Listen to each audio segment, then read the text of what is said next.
Séance ordinaire du conseil municipal de la ville de Château-Richer, tenue en visioconférence en ce lundi 1er février 2021 à 19h30, à lesquelles sont présentes Mesdames les conseillères Caroline Patry-Jonca, Katia Cochon et Joanne Pajot, ainsi que Messieurs les conseillers Rénal Tremblay, Jean-Pierre Caron et Vincent Bourgeois, sous la présidence du maire, M. Jean Robitaille. Sont également présents le directeur général, M. François Renaud, et moi-même, le greffier, M. Jean-François Germain. Les membres présents à l'ouverture forment quorum et la séance ordinaire du 1er février 2021 est déclarée légalement constituée et ouverte à 19h31. Alors, merci, M. Gervais. Bonsoir à tous. C'est encore un plaisir de vous faire mention de ce qui se passe à la ville ce soir. Et on y va tout de suite avec le 3.1, adoption d'ordre du jour. Alors, j'ai besoin d'un proposeur, Mme Pajot. Alors, c'est adopté à l'unanimité. M. Gervais, encore une fois, je vous répète là, que moi, je vois tout le monde sur mon écran. Et si personne lève la main pour s'opposer, ça me dit que tout le monde est en accord avec la proposition.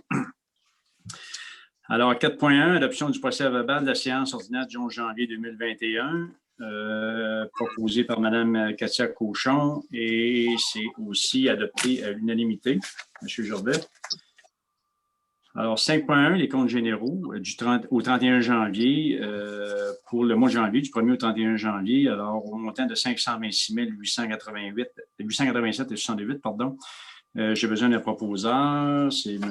Bourgeois. Je fais la lecture, comme à l'habitude, des montants de 5 000 $ et plus. Alors, service Matrec au montant de 32 791,67 $. C'est toujours la collecte résidentielle et commerciale. On a l'achat de sel de déglaçage au montant de 9 373 $. On a aussi 6 559,32 $. C'est un outil spécialisé qu'on a acheté là, pour nos nombreux bris d'aqueduc. En fait, c'est un outil, une scie à anneaux qui est appelée avec des lames, évidemment. Et imaginez quand c'est une problématique là, quand on a le tuyau de 6 ou 8 pouces d'aqueduc en métal est cassé puis qui est accoté sur le roc, là, comme on a vu cet automne, là, c'est très difficile d'aller le couper d'une façon précise. Alors, cet outil-là va nous permettre de sauver beaucoup de temps et de faire des coupes beaucoup plus précises. Alors, après ça, on a Simon Giguère Énergie au montant de 5 246,75 $ du diesel. Desharnais Service de pneus incorporé, 5 260,80 $. Alors, pneus pour la rétrocaveuse. Déneigement Daniel Lachance incorporé, 61 973,9 $. Déneigement hiver 2021. Versement numéro 2, il y avait aussi location de pelle et camions dans la facture. Bossé et Frères incorporés au montant de 16 218,66 $. Location, tracteur, JCB, versement 1 et 2. On a Camtrack Bernier incorporé pour l'achat d'un souffleur 42 pouces Kubota pour notre patinoire. Alors, 5 978,70 $. Maintenant, Hydro-Québec, 13 885,90 $ pour l'électricité. Et le SSQ Groupe financier, 5 940,77 $ pour l'assurance collective de janvier 2021. Et finalement, le montant de 125 000 $ acquisition de terrain Ciment Québec. Alors, j'ai besoin d'un proposeur, c'est M. Bourgeois. Et c'est adopté à l'unanimité. Alors, 5.2, encore des comptes généraux. Ça, c'est pour, vous savez, en fin d'année, on reçoit toujours des factures après le 31 décembre. Alors, c'est au montant de 17 006,36 $. Nous, on doit les rabattre sur l'année 2020. Il n'y a pas de montant de plus de 5 000 $ dans ça. Alors, c'est diverses factures et toujours besoin d'un proposeur, M. Bourgeois. Et c'est aussi adopté à l'unanimité, M. Gervais. Et je laisse la parole à Mme Patry-Jonca pour l'item 5.3. Merci. Donc, 5.3, renouvellement du contrat d'assurance du 1er mars 2021 au 1er mars 2022, autorisation de paiement. Donc, considérant le renouvellement du contrat d'assurance municipale par le groupe Ultima avec la MMQ pour la période du 1er mars 2021 au 1er mars 2022. En conséquence, je propose d'autoriser le renouvellement du contrat d'assurance municipale pour la période du 1er mars 2021 au 1er mars 2022 avec le groupe Ultima, d'autoriser le paiement de la facture au montant de 99 595, taxes de 9 % incluses. Merci, Mme Patrice Jonca. Et c'est aussi approuvé à l'unanimité. Alors, 6.0, suivi de dossier. Alors, évidemment, ce soir, le seul dossier que je vais vous parler, je vais quand même vous donner beaucoup d'informations concernant l'acquisition des terrains qu'on a fait dans le secteur à l'est de la Carrière. Monsieur Gervais, s'il vous plaît, je ne sais pas si vous pouvez nous... Oui, on vous a préparé une diapo pour bien expliquer aux gens bon, qu'est-ce qu'il y a dans ce secteur-là. Je pense que les gens ont une mauvaise compréhension, quoi appartient à qui à ce moment-là.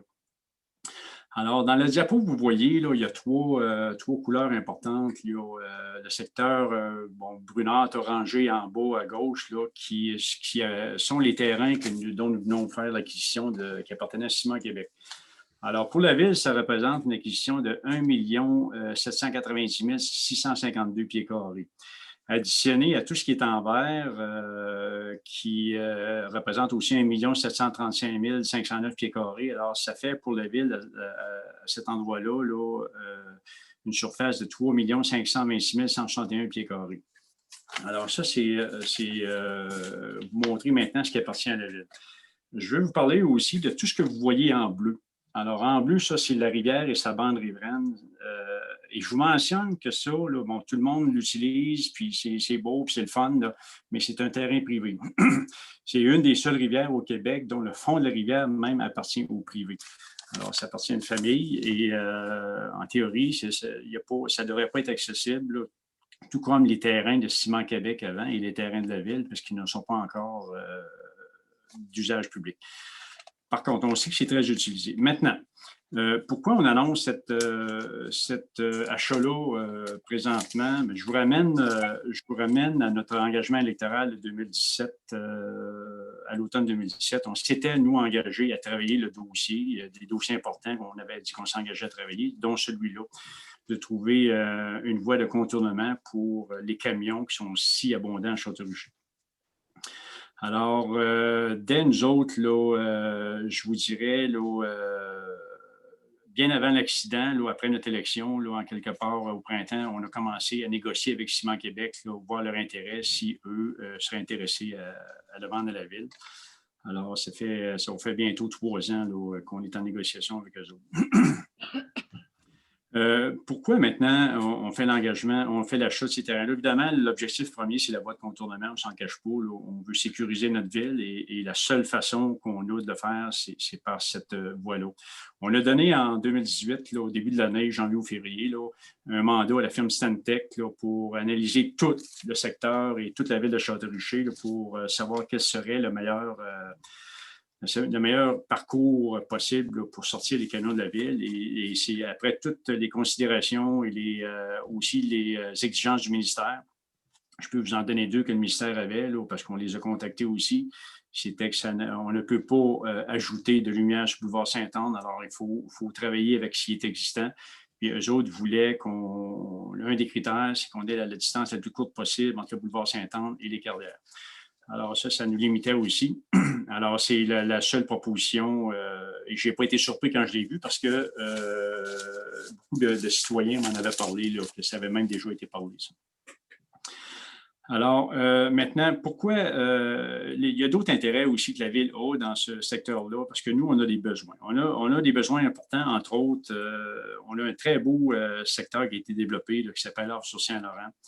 S'il y a un hic ou il y a une aiguille dans le talon dans le secteur-là, là, c'est qu'il est construit à côté du dépotoir à neige. Là, pour tous les résidents qui sont à l'ouest, là, dont la cour arrière donne sur le dépotoir à neige, là, je peux vous dire que c'est tannant. C'est irritant. Même si on avait ces gens-là viennent acheter terrain, que ça, c'est là pour rester. Je pense qu'on est très empathique à leur cause, puis on cherche une solution. Et la solution, je pense on va l'avoir avec les terrains qu'on vient de faire acquisition. Là. Si vous voyez tout le secteur orangé, il y a comme une bande là, un peu plus ombragée, là, à peu près au centre. Là. Ça, c'est l'ancienne carrière Baker. Et la bande qu'on voit, là, oui, merci, M. Gervais, là. En fait, le tour, la bande qu'on voit, là, évidemment, c'est un mur à peu près de la hauteur du mur derrière le centre communautaire qui est là. Alors, d'après moi, c'est l'endroit idéal. Là, on va l'explorer, on va travailler avec l'environnement là-dessus, mais pour relocaliser notre dépotoir à neige Et l'eau qui est là ne s'écoule pas dans la rivière non plus, mais il y a plein de place pour faire un bassin de rétention aussi, là. Alors, on va travailler là-dessus. Ça, c'est un dossier qu'on va travailler à court terme là, pour être capable de soulager nos résidents là, sur Saint-Laurent.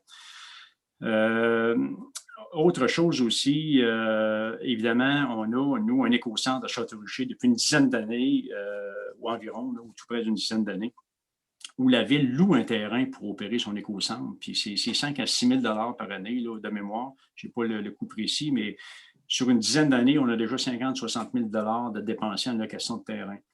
Alors, je pense que ça va être important rapidement, là, où on aura les autorisations de relocaliser notre écocentre là, dans un des secteurs où on prévoira à cet effet-là.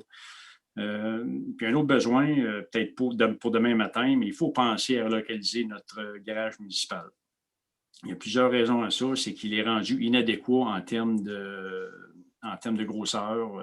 Vous savez, on a des problèmes qui est déjà dit. Là, le tracteur qu'on vient de louer, bien, évidemment, il passe l'hiver dehors alors qu'il devrait être à l'intérieur à la chaleur. Mais on doit le mettre dehors. Tous nos camions sont à l'intérieur. On a de l'équipement à l'intérieur. Puis, surtout qu'on a une réparation à faire, il faut tout sortir dehors pour avoir de la place de travailler, etc. Je vous mentionne ça. On a des problèmes aussi importants de parois de la falaise là, qui commencent à s'écouler près des maisons. Alors, il faut agir dans ce secteur-là. Et on vous en reparlera de ça, mais il y a des besoins pour la ville importants de relocaliser là, ces trois actifs-là. Aussi, évidemment, quand on fait un développement, peu importe le développement qu'on va faire, là, une nouvelle route, une extension de route, là, il faut planifier pour avoir des payeurs de taxes pour, à tout le moins, payer les coûts d'entretien du chemin qui va être fait, peu importe que ce soit résidentiel ou commercial. Et évidemment, dans ce secteur-là, on a déjà des discussions avec les autorités, puis nous, on se raconte aussi l'idée de mettre des résidences. Alors, on ne peut pas mettre de résidentiel mêlé avec des camions, là. Alors, la seule solution qu'on a pour nous aider à avoir des payeurs de taxes, puis on va y réfléchir longuement, mais évidemment, c'est d'avoir cette zone-là industrielle. Alors, tout le secteur en vert, ou en tout cas une bonne partie du secteur vert, et ce qui est orangé, là, va être zoné industriel. Quand je parle industriel, là, oubliez les usines puis les pollueurs ou les palettes de bois d'un cours, là, on ne se dirigera pas vers là, là. On va se nicher autrement. On est capable de faire de quoi d'extraordinaire dans ce coin-là. Et puis, de toute façon, on va consulter des firmes qui sont spécialisées en aménagement urbain lorsqu'on sera rendu là. On n'est pas rendu là, mais lorsqu'on sera rendu là, on va vous en parler. On va le faire avec vous autres aussi, ce projet-là. On ne fera pas ça dans votre dos. Et puis, on va tout vous dire au fur et à mesure, puis on va vous consulter sur ça. Mais évidemment que ça va prendre des périodes de taxes. Ça c'est indéniable. Alors, la possibilité, mais c'est une zone industrielle où on va nicher des entreprises. On va y aller plutôt dans le secteur technologique. On est capable d'avoir ça sur la Côte de Beaupré. Ça va être une addition au parc industriel qu'on a présentement. On en a 2. On en a un à Beaupré et un à Saint-Tite-des-Caps, mais on va se nicher autrement. Puis je vous mentionne aussi qu'avec des discussions que j'ai eues avec Québec International, Château-Richer est dans la limite la plus lointaine à laquelle les entreprises veulent s'installer dans la périphérie de Québec.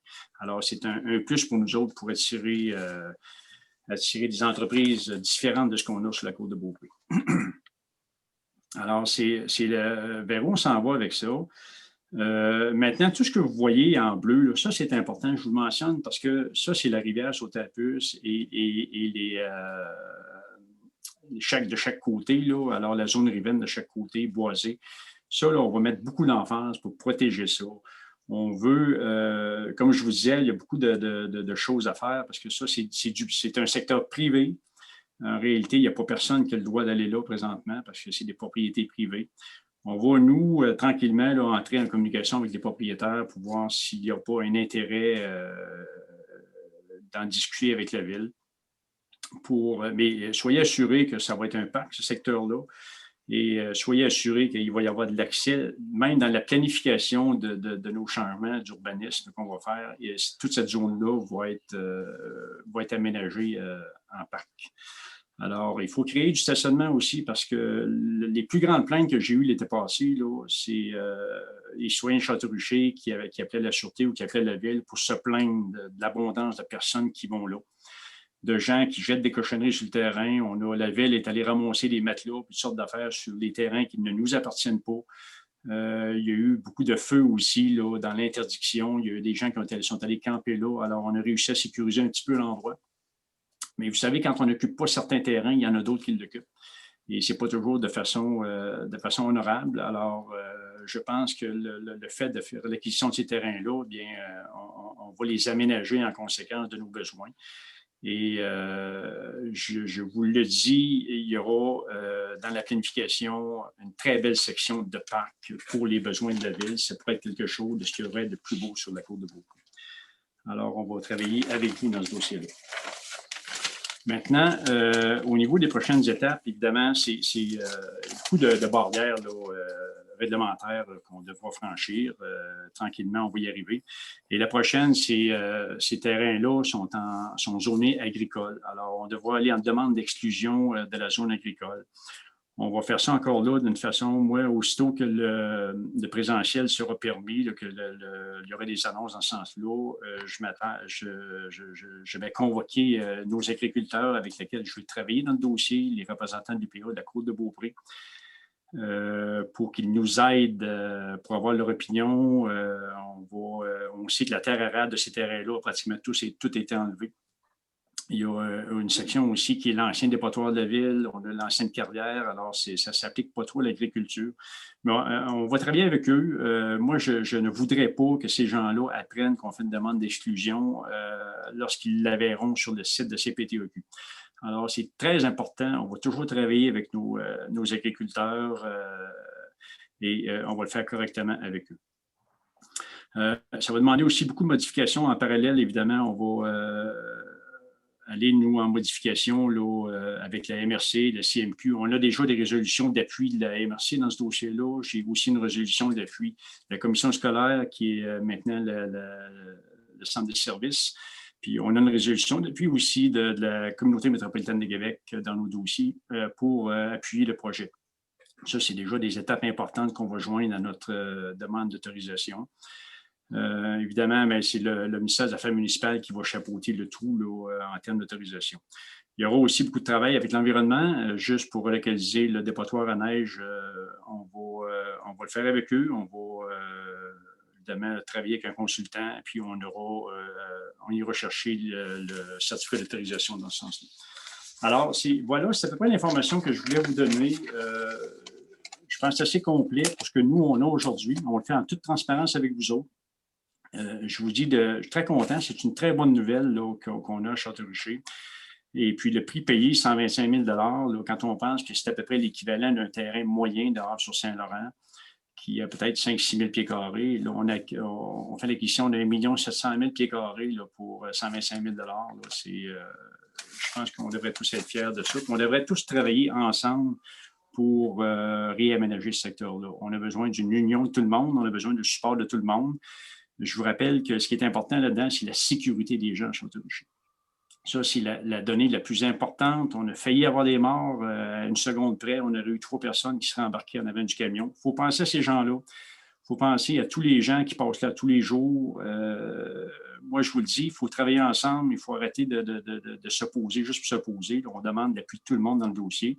Avec l'appui de tout le monde, évidemment, probablement qu'on a une réponse favorable à un moment donné de la part des instances du gouvernement. Alors, ça va pour ça. Maintenant, 7.1, je fais le dépôt du compte-rendu de la rencontre ordinaire du CCU du 19 janvier 2021. Et sur ce, je passe la parole à Mme Pajot. Merci. Alors, dans le cadre du plan d'implantation et d'intégration architecturale, le CCU a reçu et analysé 5 dossiers lors de sa rencontre du 19 janvier dernier. Au point 7.2 de l'ordre du jour, il s'agit d'une demande de dérogation mineure pour le 7702 Avenue Royale afin de réputer conforme le frontage des lots 6 417 040, 041, 042 et 043 selon un plan préliminaire subdivisant le lot 4 584 515 en 4 lots distincts pour accueillir 2 résidences unifamiliales jumelées. La demande a été publiée en bonne et due forme sur le site de la Ville le 15 janvier 2021 et nous n'avons reçu aucun commentaire ou avis à cet effet. De son côté, le CCU a émis une recommandation favorable. Au point 7.3, une demande de construction des 2 résidences unifamiliales jumelées, toujours au 7702 Avenue Royale, avec l'ajout d'un garage à gauche d'une des résidences. Le CCU a émis une recommandation favorable et a formulé certaines recommandations aux requérants. Au point 7.4, une demande de lotissement et de construction d'une résidence unifamiliale isolée au 86-80 Avenue Royale. Le CCU a également émis une recommandation favorable en demandant aux requérants de préserver l'arbre existant sur l'avenue Royale. Les points 7.5 et 7.6 concernant la construction d'une résidence unifamiliale isolée au 14 rue de la Promenade ainsi qu'au 22 rue de la Promenade. Le CCU a aussi émis une recommandation favorable quant à la construction de ces 2 résidences. En conséquence, je propose d'autoriser la dérogation mineure ainsi que l'ensemble des travaux en demandant aux requérants de tenir compte des recommandations formulées par le CCU. Merci beaucoup, Mme Pajot, et tout le monde est favorable, M. Gervais. Alors, c'est adopté à l'unanimité.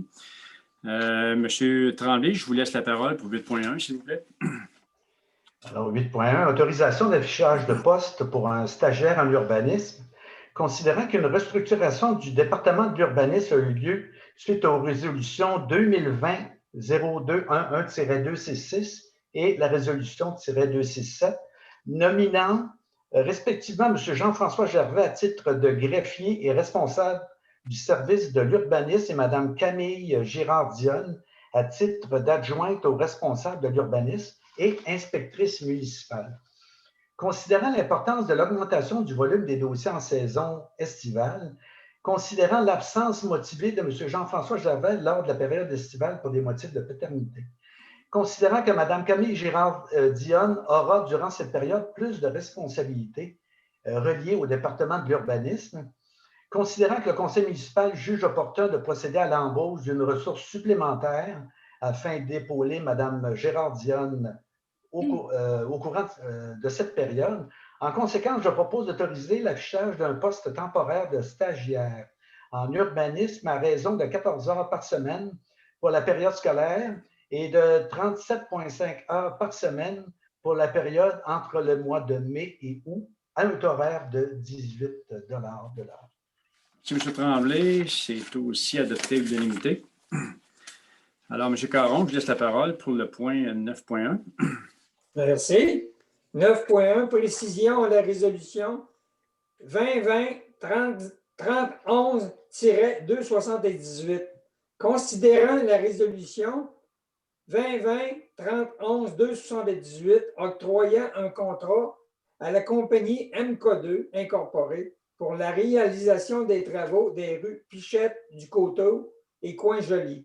Considérant qu'il y a lieu d'apporter des précisions à cette dernière. En conséquence, je propose que le conseil municipal de la ville de Château-Richer désire confirmer par ce rapport au règlement numéro 586-20. Le dit contrat n'invalide qu'une fois l'approbation du ministère des Affaires municipales et de l'Habitation. L'entrepreneur est au fait de cette situation. Aucune dépense et aucun travaux n'ont été réalisés à ce jour en égard de ce contrat. Merci, M. Caron, et tout le monde est en accord. Alors, c'est adopté à l'unanimité. Pardon, Mme Patrice Jonca, 9.2, s'il vous plaît. Oui, merci. 9.2, acquisition et cession de terrain sur Saint-Laurent.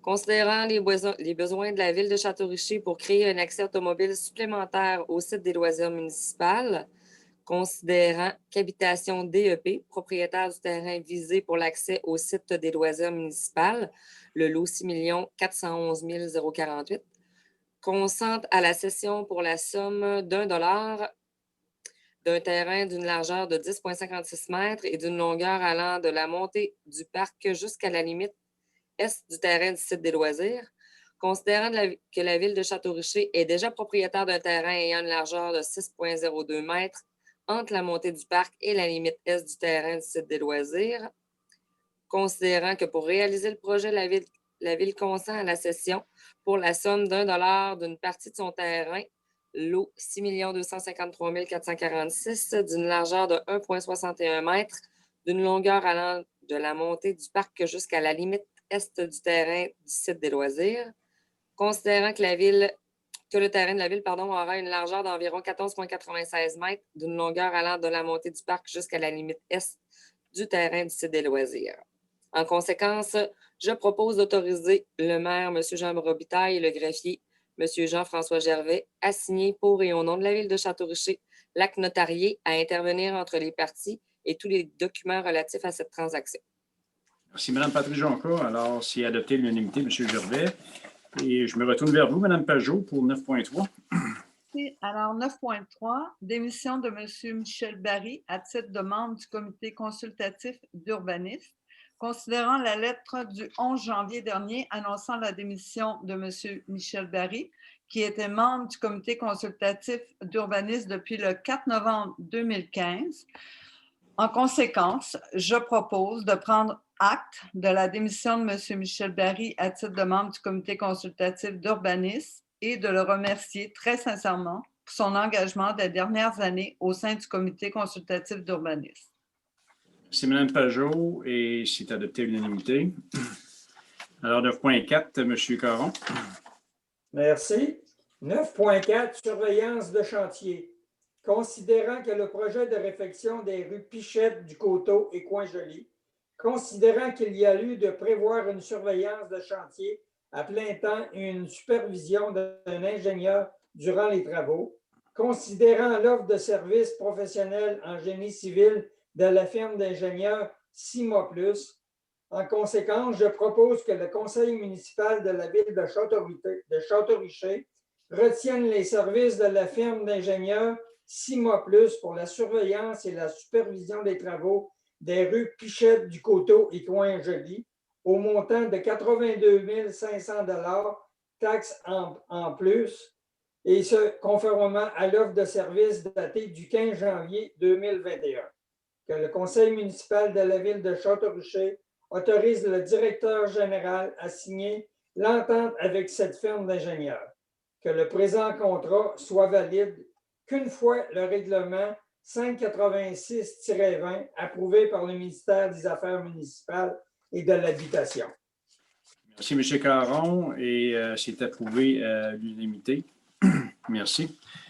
Alors, 9.5, appui, démarche de la MRC visant l'acquisition du tréfonds des terrains du Mont-Saint-Anne. Alors, considérant les responsabilités de la MRC de la Cour de Beaupré en matière d'aménagement du territoire et de développement économique, la nécessité pour le milieu de protéger les acquis et d'accélérer le développement des infrastructures et la diversification des activités du Mont-Saint-Anne, considérant que la CEPAC a manifesté son intérêt de se départir de ses propriétés très foncières au Mont-Saint-Anne, considérant l'importance stratégique de la destination du Mont-Saint-Anne pour l'ensemble de la communauté et des acteurs du milieu. Alors, considérant que la MRC désire collaborer avec l'ensemble des parties prenantes pour le développement concerté et la mise en valeur de cette destination de calibre international pour le bénéfice de l'ensemble de la population. Considérant l'importance pour la MRC de contribuer à offrir un environnement d'affaires serein et fertile pour l'investissement, alors je propose que la ville de Château-Richer appuie les démarches de la MRC visant l'acquisition du tréfonds des terrains du Mont-Saint-Anne appartenant à la CEPAC, lui permettant ainsi d'assumer pleinement son rôle en termes d'aménagement du territoire et de support au développement socio-économique de la région pour tous les citoyens et au profit des générations futures. Alors, j'ai l'appui de tous les membres du conseil. C'est unanime, M. Gervais.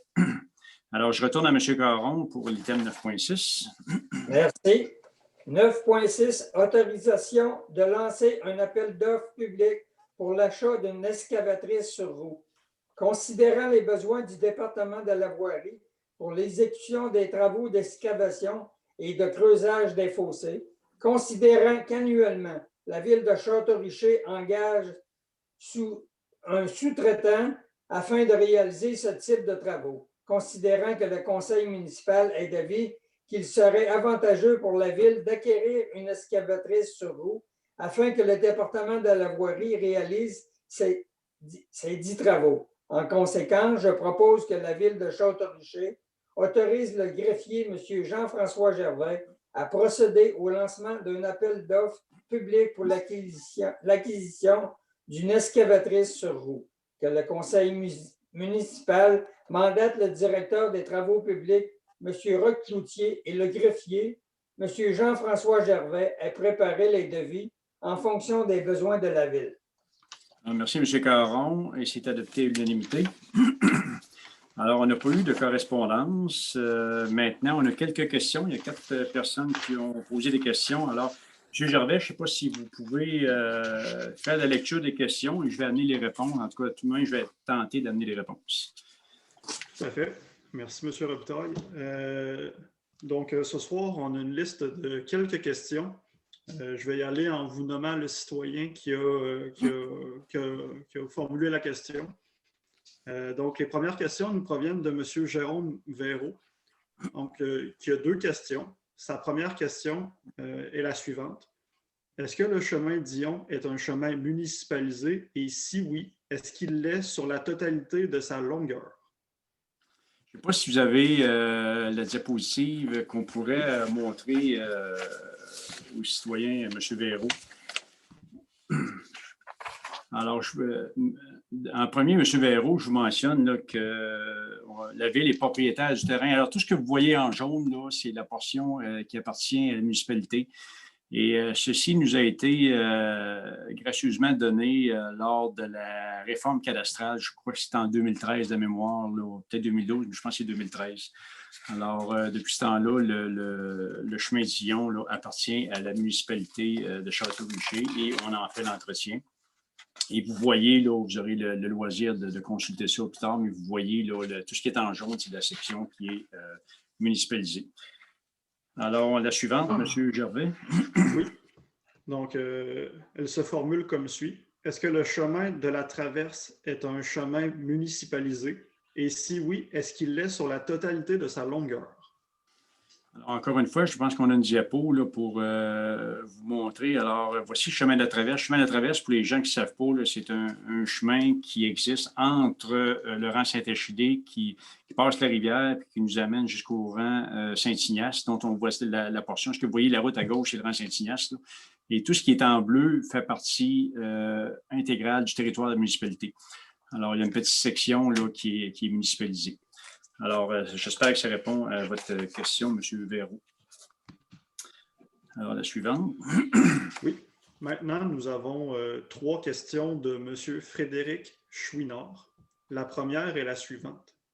Est-ce que, comme en 2020, les pénalités et intérêts seront retirés aux familles qui pourraient être dans l'obligation de faire leur paiement en retard, compte tenu du contexte de la pandémie et du confinement, qui va peut-être avoir là, plusieurs citoyens qui seront dans l'incapacité de travailler?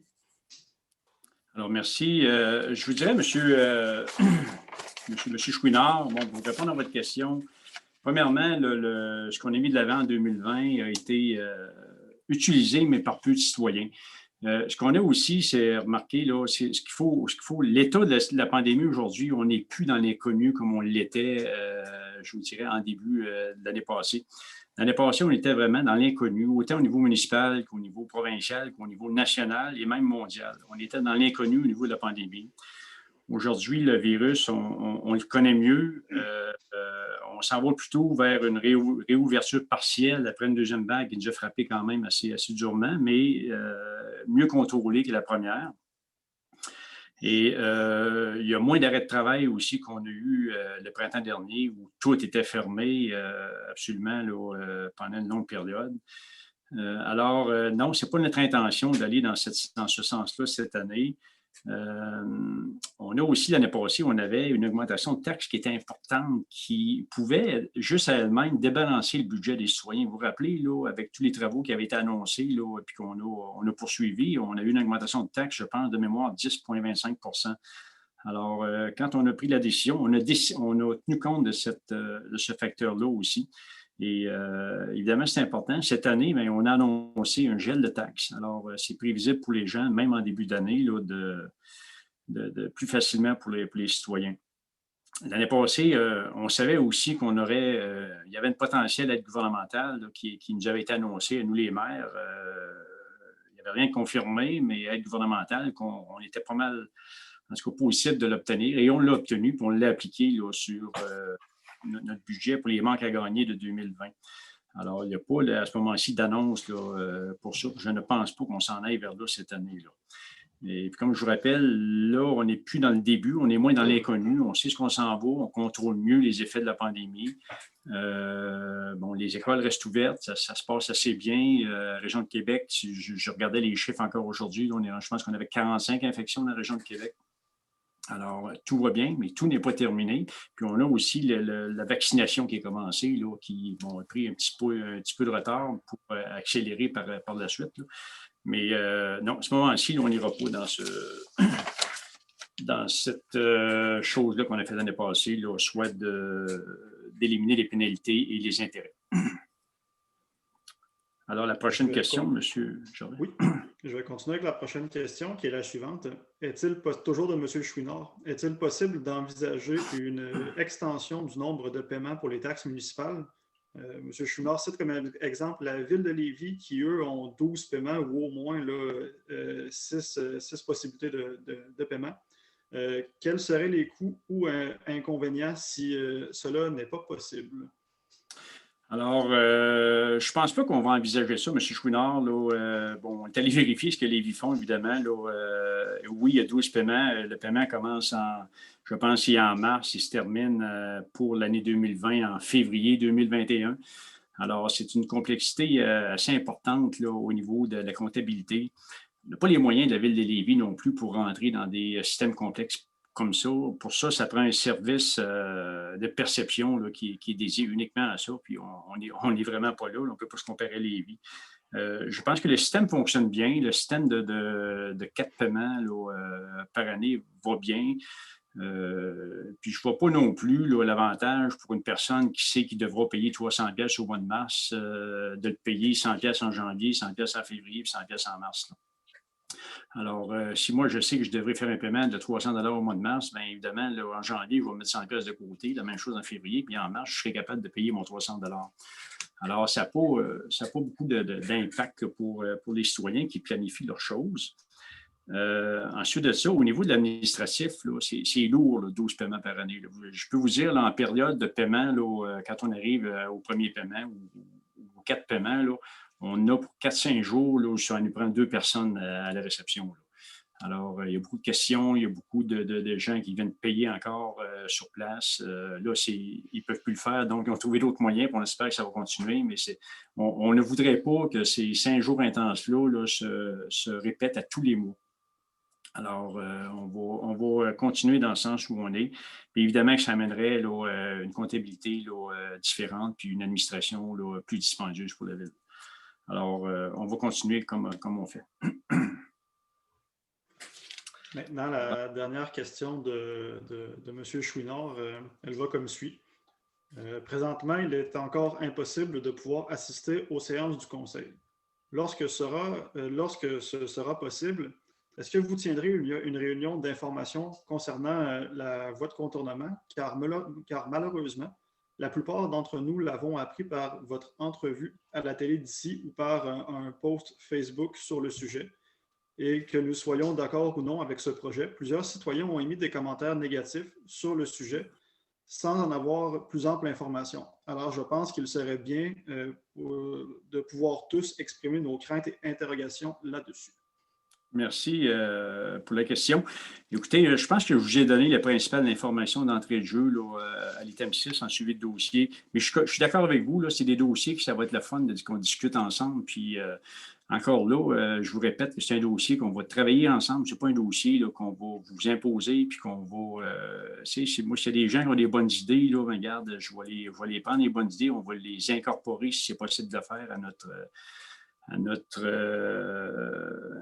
plan d'aménagement ou à les idées qu'on a déjà. Puis, moi, je suis ouvert à travailler avec tout le monde. On n'est pas là pour détruire ce qui est fait. On est là pour construire pour un monde meilleur puis un environnement meilleur à Château-Richer. Et on va le faire. Puis, je répète ce que j'ai dit tantôt, ce n'est pas un dossier où on devrait chicaner, c'est un dossier où on devrait se réunir puis on devrait travailler ensemble pour la sécurité des gens. Ça, c'est ce qu'il y a de plus important. Je le répète, c'est la sécurité des gens qui est en jeu. Le jour où on aura un accident avec fatalité, on pourrait dire, bien, on a niaisé sur la switch, là. On a dormi sur la switch, là. Alors, nous, on avance dans le dossier, on fait l'administratif présentement. Il y a la question du financement n'est pas réglée. tant qu'on n'aura pas le financement, évidemment, qu'on n'imposera pas 10 millions de taxes, je ne sais pas le montant, là, mais juste la côte, là, la montée pourrait coûter dans les environs de 4-5 millions, c'est sûr. Il faut trouver du financement pour ça. Alors, c'est ce que je peux vous répondre, mais oui, on a bien hâte d'en parler avec vous. Je pense que l'essentiel de ce qu'on possède comme information, en toute transparence, on vient de vous le donner au point 6, et tout ce qu'on a annoncé, là, c'est évidemment, c'est qu'on a fait l'acquisition des terrains. Là. On avance tranquillement, mais on avance, puis on a ce dossier-là à cœur. On y travaille régulièrement. Alors, voilà. Maintenant, nous sommes rendus aux 3 questions de M. Guillaume Tremblay. La première question va comme suit.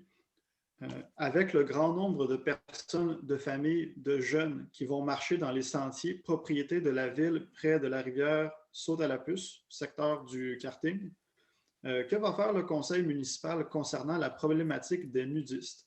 Les nudistes assez nombreux qui se promènent parfois nus dans les sentiers et cela devant ou près de jeunes familles.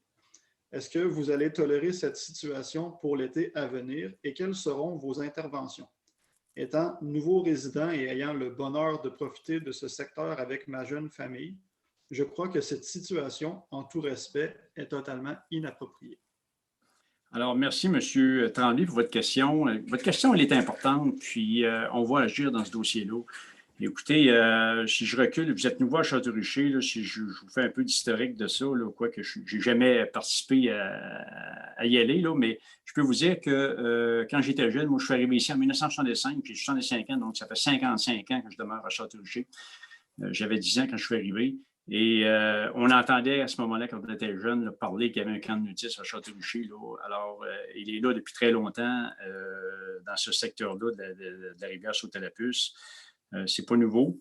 Mais aujourd'hui, on est passé à un autre temps. Je pense que là, avec toutes les nouvelles familles qui sont dans le secteur, il faut un petit peu prendre le taureau par les cornes, pas parce que j'en veux ces gens-là, mais ils devront se relocaliser ailleurs.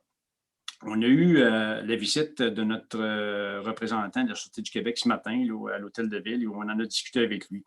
Alors, on va prendre des actions tôt au printemps. Nous, on va faire de l'affichage. On va faire de l'affichage parce que c'est évidemment, on sait que c'est interdit. C'est interdit partout, là, le nudisme, en tout cas, autant sur votre propriété privée que sur les propriétés de la ville ou que les terrains tous les terrains qui sont là.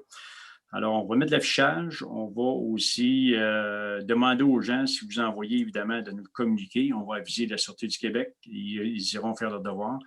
Puis, on aura probablement les cadets de la Sûreté là, qui sont ici là, et qui peuvent patrouiller le territoire de temps à autre, là, en vélo, entre autres, pour faire la prévention. On n'ira pas en sauvage, mais on va tout aviser ces gens-là là, que, évidemment, on est rendu dans d'autres temps. On a des jeunes familles, puis ce n'est pas le genre d'environnement qu'on veut leur donner.